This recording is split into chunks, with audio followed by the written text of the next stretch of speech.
Hi, everybody. Welcome to another edition of Packers Unscripted from Packers.com. I am Mike Spoffer, joined, as always, by my trusted colleague, Wes Hodkowitz. We're coming to you here from our studios at Lambeau Field. Wes, Week 4 is in the books for the Packers, and it was a 27-17 victory at home over the Pittsburgh Steelers. Green Bay now 3-1 in sole possession of first place in the NFC North.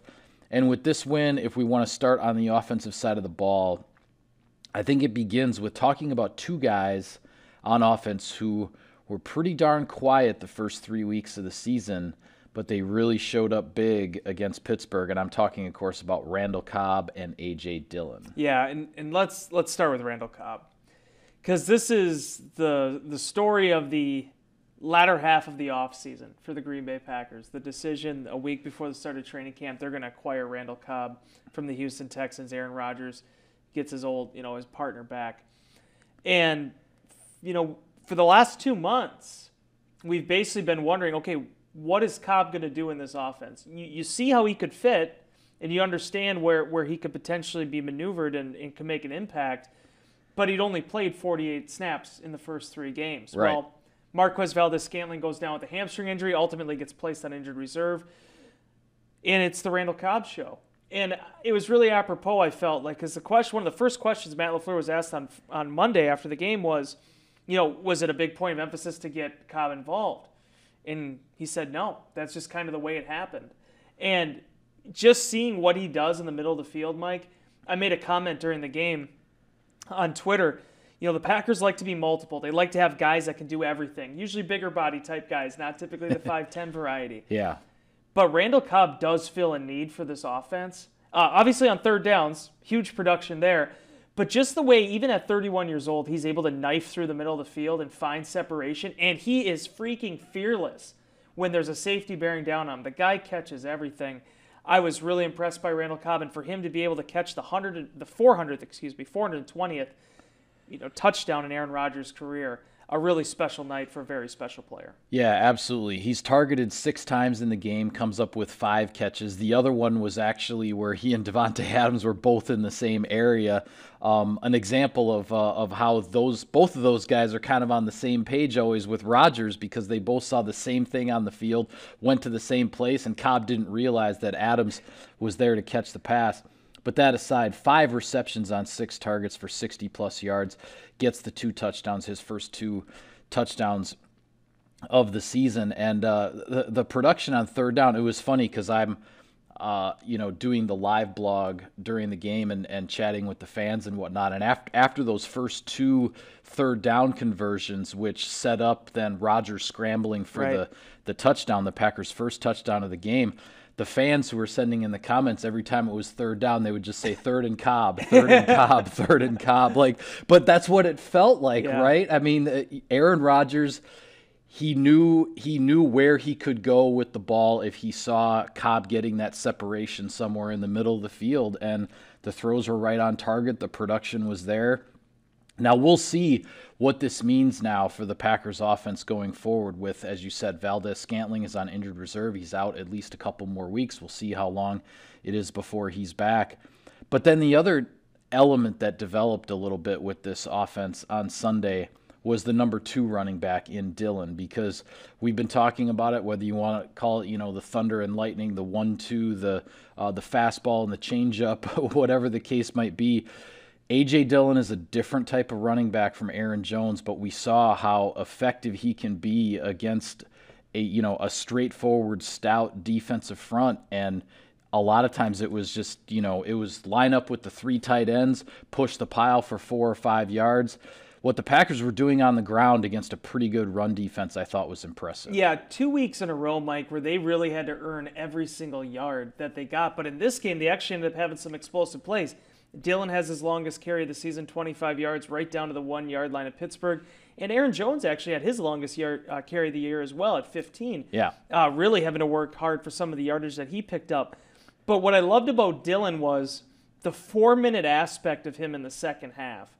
When the Packers need to eat some clock, 4 straight carries, he picks up 20 yards, none of them more than 6 yards, none of them fewer than 4. Just a chain mover. And Aaron Rodgers made the remark afterwards, the bowling ball that he kind of is on the field. But what has impressed Rodgers is how now he's developed as more of a three-down type back. He's made the improvements you want to see as a pass protector. He made a heck of a catch and a play for 16 yards out of the backfield as well. That was one area there were a lot of questions about him coming out of Boston College. What were his hands like? Never really did that at Boston College. Right. Could he do it in this Matt LaFleur offense that likes to utilize the running backs? 196 total yards of offense between Jones and Dillon. And in this game where in the second half, it's kind of a weird game altogether in terms of the conditions, they just decided, hey, let's give AJ Dillon a shot here to really get some speed and momentum behind him, and I thought the young man really showed up. Yeah, definitely. It's as we've talked about it so many times, it's so good to see the Packers be able to run the football. It sets up so much else that goes on with this offense, and really in this game, because the Packers had taken such command of this game in the second half, to be able to run the ball and churn out the yards when the Steelers knew you were going to run the ball, that's the kind of thing that bodes really well for the future down the road when you're trying to protect leads, add to leads in the second half, grind the clock, all of those things. You're trying to accomplish all those goals when you have a lead in the third, fourth quarter of games. The Packers showed that they can do that against a pretty good defense, and I think that's a really good sign for the future. You're absolutely right. And getting back to that 25-yard carry, that was probably my favorite run of the season, not because of the yardage that it picked up, but because that kind of looked like the offense from last year in terms of you had Amari Rodgers coming on the motion, timed it perfectly when the ball gets snapped and everything. No issues there whatsoever. And Dillon just gets north and south, and he, as he said, he got skinny through the gap, and there was nobody there at the second level. Yep. Devon Bush, I believe that who was that? That would end up being the backer that ended up pushing out, gave him the whole gap, and basically was just in a foot race right to the end zone. So just to be able to get those type of options going, that's important film, Mike, because now next week, okay, what can you build off of that look? Now maybe that's where you see the push passes going out to Amari Rodgers. Maybe that's where you get some other swing things going. It keeps defenses honest, and it gives defensive coordinators things to think about now as you go into a game this Sunday against Cincinnati. Yeah, we saw some of those plays too, where both Jones and Dillon are in the backfield, and Jones motions out, and you get a read on the defense. Aaron Rodgers, has the option of throwing the swing pass to Aaron Jones as he motions out, or to hand it off to Dillon if the defense is a little light in the box. Yeah. Those are the kinds of things I think we're going to continue to see moving forward. Just to correct myself, Devon Bush. Devon Bush yes, is the sorry. wonderful safety from the Chicago Bears that we've seen the past few years. Devon Bush was he kind of got flushed out of his gap, and that gave the floodgates there for Bush. Yeah, no question about Dillon. it. A little bit of sponsor business here, Wes. Sirius XM NFL Radio delivers hard-hitting analysis and up-to-the-minute NFL news that true football fanatics need 24/7, 365. And at Cousin Subs, we have something for everyone, like our Wisconsin cheese curds, mac and cheese, golden fries, and creamy shakes, all paired with your favorite sub or sub in a bowl. Cousin Subs, we believe in better. All right, on the defensive side, and I know we have some injury issues to talk about, and we'll get to those in a minute, but defensively, I want to start with this, Wes, because the game did not start the way the Packers wanted it to. The Steelers had the ball first, went down and scored a long touchdown pass to Deontay Johnson, but then Pittsburgh's next 7 possessions, 3 points. Yeah. You talk about a unit, and no, not everything was perfect in there, and the Steelers, yes, they were able to move the ball, and there were some fourth downs that, based on game situation, they decided to go for it instead of kick field goals possibly. I get all that. But 7 possessions, 3 points after allowing an opening possession touchdown, that's a response from a defense to me that felt like, okay, this defense not only is settling into where they are in the season with their new defensive coordinator, but it showed just how veteran and experienced overall this group is, because we've seen the snowball start to go the wrong way a couple of times early in the season. There was no snowball in this game based on that first touchdown, and again, just another thing I thought was a good sign for this Packers team. Yeah, and just the response to it, right? Because that was a tough blow there, because it's a 45-yard touchdown. It's against your best player with Jair Alexander out there in single coverage. Johnson had a heck of a game. I give that young man a lot of credit. Without Smith-Schuster struggling with the injuries that he's had, where they don't have Chase Claypool. They needed somebody to step up, and it was Johnson on both sides of the field. Yeah. So they come out of the gate and they get the touchdown. That's a momentum changer. I know I saw all the questions, all the comments on Twitter about, well, this is why you don't defer. Well, as you saw, what ended up happening is Green Bay really settles in after that. First and foremost, they've been able to stop the run. Najee Harris wasn't able to get going. Now, he had 16 carries, 62 yards, an economical effort, but it wasn't something that really hurt them. With that in mind, much like the San Francisco game, they're able to get after Ben Roethlisberger a little bit more. Only 2 sacks, only 5 quarterback hits, but to be able to kind of keep him off balance, certainly the strip sack was a huge play on the third series.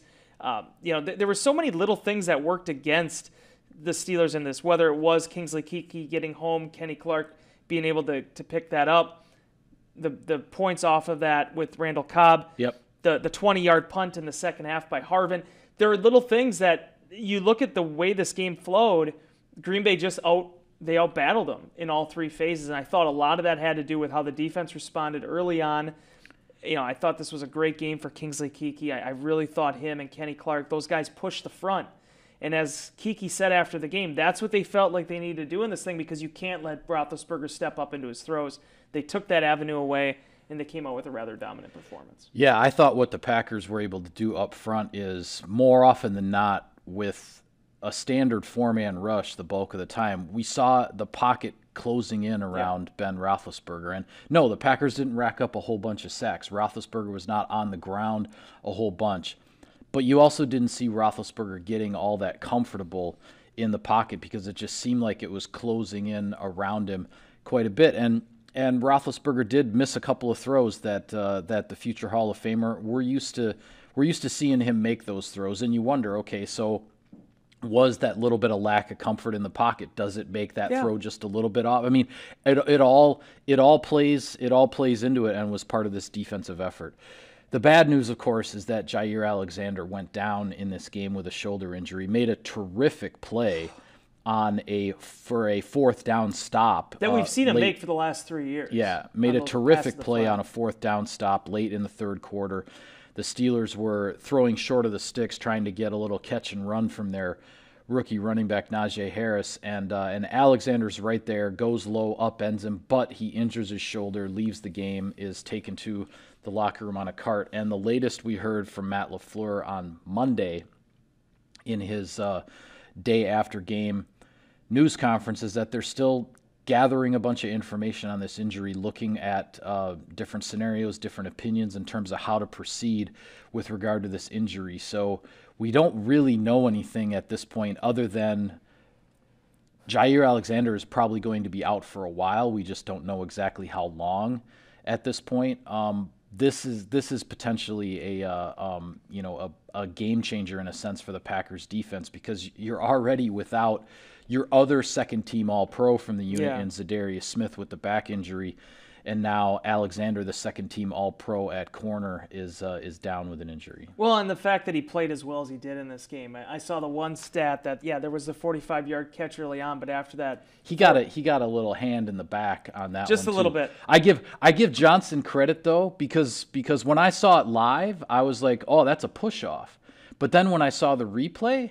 What Johnson actually did is he put his hand in Alexander's back, essentially to stop his momentum, but he didn't shove him to where you see the extended arm, which is how you get the flag for OPI. He put his arm there and kind of blocked him, but because he didn't shove and get the separation, they didn't throw the flag. They didn't see that movement of the arm. It was a sneaky play by Johnson. I give him a lot of credit because he got away with it and got a 45-yard touchdown against one of the best corners in the league. Wes Hodkowitz, 6th grade, Bayview Middle School. I think I'm going to probably flop there. I think if I'm Alexander, I'd probably go down. But Ja's a better competitor than I am. But what I loved about that, though, after that 4 targets, I think there was 1 completion for a yard or something like that. I mean, the guy shut it down. And as I kind of interrupted you, but I wanted to make that point. He has made that play so many times, Mike. How many times? Remember last year in Minnesota? Crashes so hard. And as we saw in his interception the week before, the guy has such explosiveness. He can cover so much ground in such a short period of time. Yeah. Unfortunately, there's a 6'2", 230-pound rock in Najee Harris that he made the hit. It was able to get him to have enough. It stopped him enough for the rest of the guys to come gang tackle, but unfortunately for Ja, comes up with a shoulder injury. I know he was cheering on fans as he was leaving. We don't know the update. Matt LaFleur said on Wednesday he hopes to have one for the media. This is the guy, though, Mike. I mean, we talked so many years about the Packers investing first-round picks into defensive backs and all this. Jair is the one. Yeah. And for him to do what he's done at 24 years old, to have the composure and the mindset and the maturity to really dominate and excel every single year he's played in this league was off to an exceptional start to this year. So you hate to see it for him. You hope for the best. But the Green Bay Packers, this is where Eric Stokes has to step up. Has his first interception in the fourth quarter of that one, responds the way you want him to. I thought Darnell Savage has been playing like a madman on the back end. I mean, the speed, explosiveness, and the intelligence, you're seeing it with him. Adrian Amos, Mr. Consistency, and hopefully the Packers can get Kevin King here back soon as well, because they're going to need these guys. You need 5-6 defensive backs to be able to navigate a season. And Jair Alexander, for the better part of 3 years, has been something the Packers have just not had to worry about. Yeah. Much like what they did with Zadarius Smith with losing him, if you're going to lose Ja for a little bit, you have to have guys step up in his place. Yeah, absolutely. This is going to be an interesting period here for the Packers to navigate injury-wise because really you're talking about the two biggest playmakers on the defensive side of the ball over the last couple of years are now on the sidelines, and we'll see what that update is on Alexander on Wednesday. I did want to get to a couple of things with regard to special teams. One, Bojo, as he's becoming known, Corey Bojorquez. Holy cow, Wes, is this guy? I mean, I understand he went to L.A. to compete with a 4-time All-Pro and Johnny Hecker and everything. But how did nobody else bring him in? I don't know.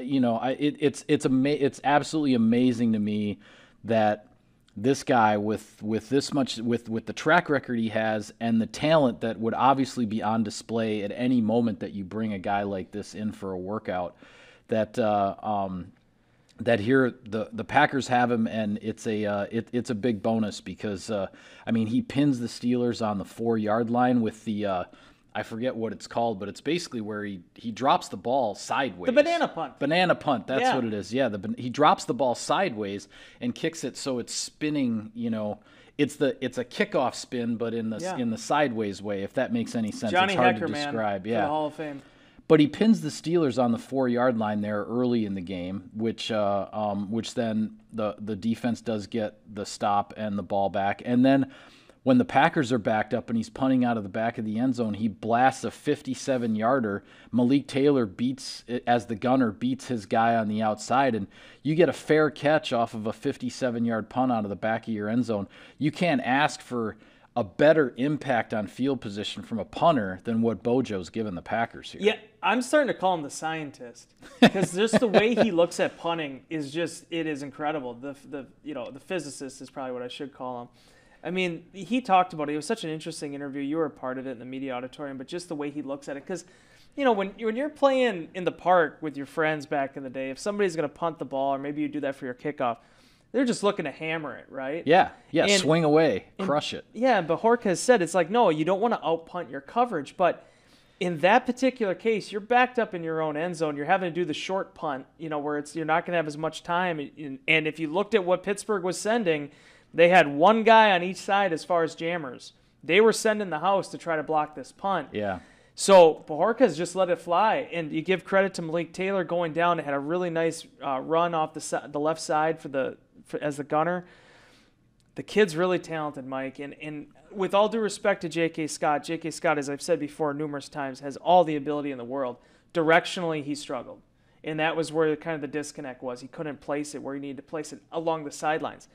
For as talented as Bojorquez is with that left leg, he also has shown remarkable accuracy with it. So yeah. I will keep saying this. I will keep writing it. I don't cover the Buffalo Bills. I have some buddies of mine who do. Maybe I'll ask. I still cannot figure out not only how this guy went 2 months without being signed, but how he didn't get tendered.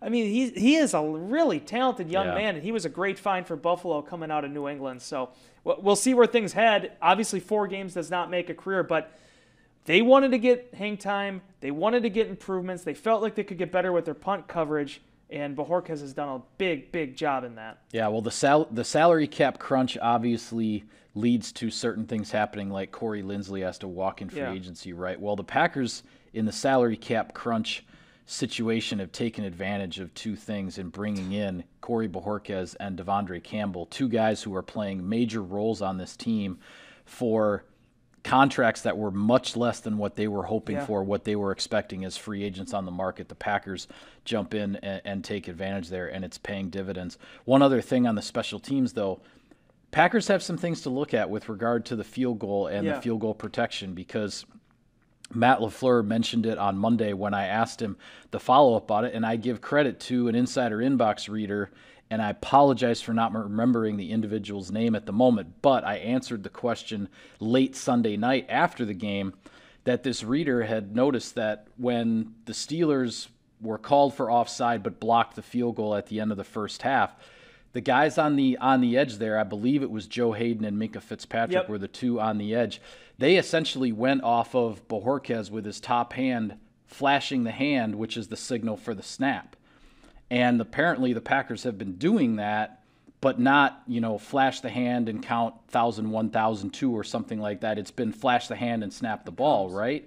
So that's what the Steelers were going. Those guys on the edge were not watching the ball. They were watching Bojorquez's hand, and that's how they got the jump. So it's an easy fix for the Packers, right? I mean, all you have to do is say, you go, okay, we're going on 2, flash the hand, 1,001, 1,002. It's still a silent count. It's a snap, but you make those guys watch the ball. So the Packers will get that shored up.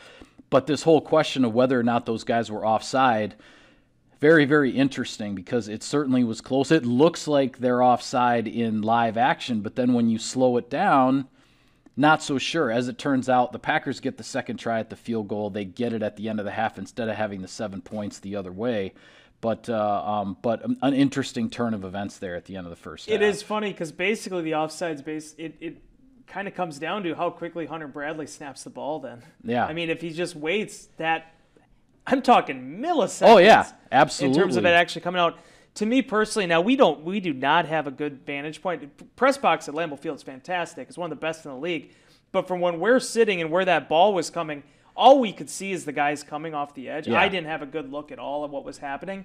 But it happened so fast that there was this part of me that's just like, well, of course they were offsides. How could they have been that close to where Bojorquez was putting down the ball without them being offside? Yeah, because that was just an absolute smothering of the field. I mean, Fitzpatrick was practically on his feet still in blocking that and then scooping and going the other way. One thing I'm trying to teach myself, though, Mike, and Mark Murphy, the Packers president CEO, wrote about this in MT5. I am an eye for an eye guy. That's why it's such an issue with the officiating in the NFC Championship game. That's why I was so upset about the officiating at the end of the San Francisco game. But Mark laid it out on Saturday and said, listen, on a long enough timeline, the calls work themselves out. So while that didn't work for Pittsburgh and worked in Green Bay's advantage, you have, TJ Watt tripping, Rodgers later in the game. Absolutely. Flag gets thrown, they pick it up for some reason. It is what it is. And at the end of the day, 27-17, the Green Bay Packers, I think everyone would agree the better team won. 3-1 now going into Cincinnati this upcoming weekend. Yeah, absolutely. And with that, we'll call it a wrap on this edition of Packers Unscripted. Be sure to follow all of our coverage of the team on Packers.com. For Wes, I'm Mike. Thank you for tuning in, everybody. We'll see you next time.